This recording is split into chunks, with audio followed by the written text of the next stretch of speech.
romantic episodes, of memorable love affairs of princes and princesses, generally full of fantastic situations and with a distinctive erotic flavor.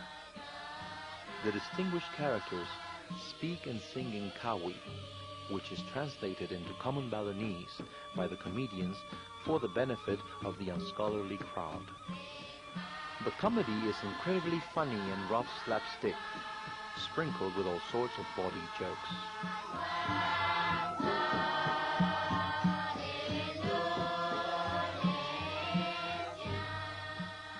The play begins with the appearance of the Gondon, the female eternal princess. The part of the Gondon is usually played by a middle-aged, homely male. Praising his mistress and begging her to come out, she is finally persuaded. The curtains of the little booth at the end of the dancing space part, and the much heralded beauty appears. In progressive ajas, she may be a young girl dressed in gold with a great flower headdress. But generally, beautiful young girls cannot sing very well, and in good ajas, the part is played by a male actor, famous for his high falsetto.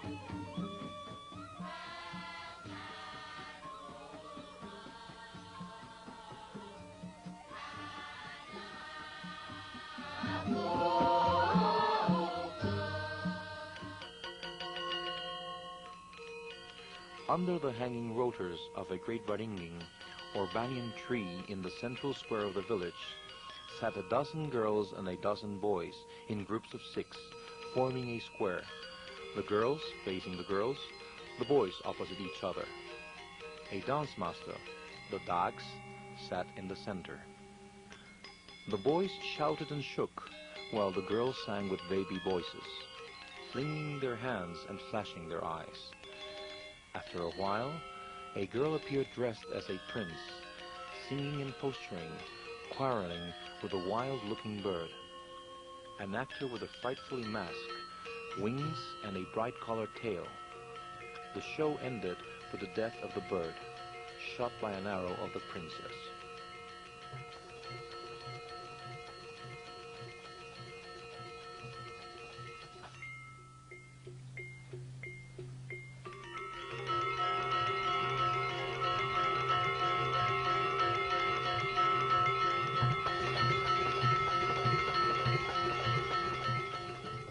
Individualism is not encouraged in the essentially communal Balinese society.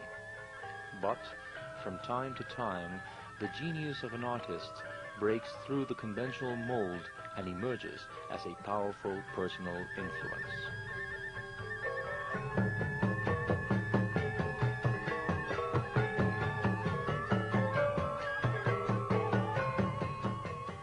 Mario straightened like a startled cobra, tense and nervous, holding the fan over his head as if to shade his eyes. The opening theme was fast and furious, and Mario began to dance, waving his fan energetically, darting glances from side to side as if at an imaginary enemy. The tempo increased to a frantic climax, broken suddenly by a melodious solo on the rayong. Mario relaxed and danced delicately.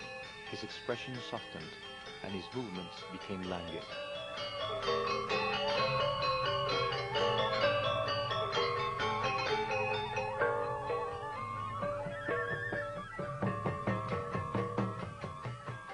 Throughout the dance, there were sharp contrasts, changing moods that followed the music, alternating strong motives with amorous, playful ones. The dancer wriggling like a trained cobra, swaying in a way that recalled the dance of a praying mantis to fascinate its prey, or stiffening with commanding elegance.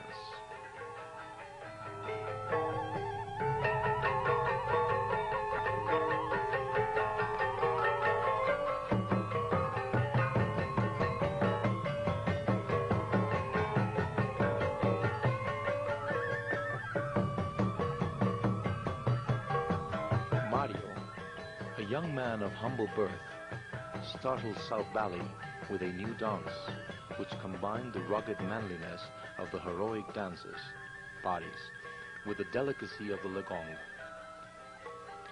Its novelty consisted in the fact that the dancer never raised himself from the ground, moving only from the waist up, giving greater emphasis to the movements of the torso, arms, and hands, and focusing the attention on the dancer's facial expression.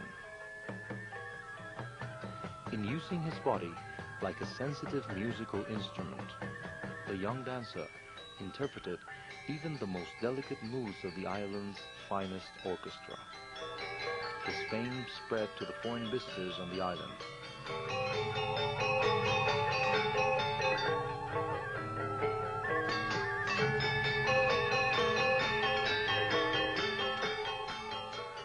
To dance the kebiyar, it is necessary to have what the Balinese call a good face, expressive and mobile, and to possess elegance, intensity, and personal magnetism.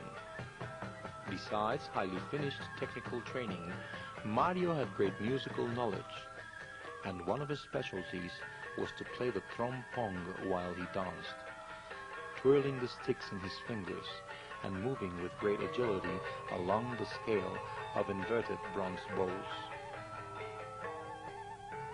The name of Mario became as well known to the world traveler as that of the Mei Lang Fan Shan Ka, or Escudero.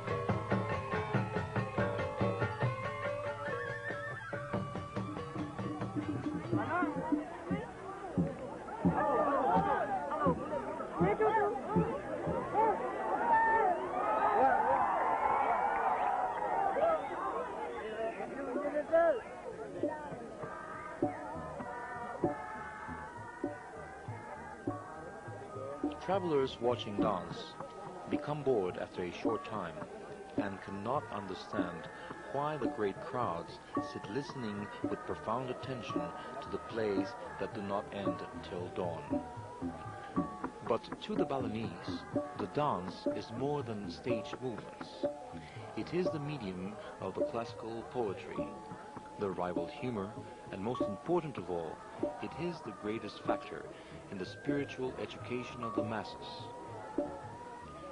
In a performance given by an inspired storyteller, there prevails the curious mixture of mysticism and slapstick humor that the Balinese love so.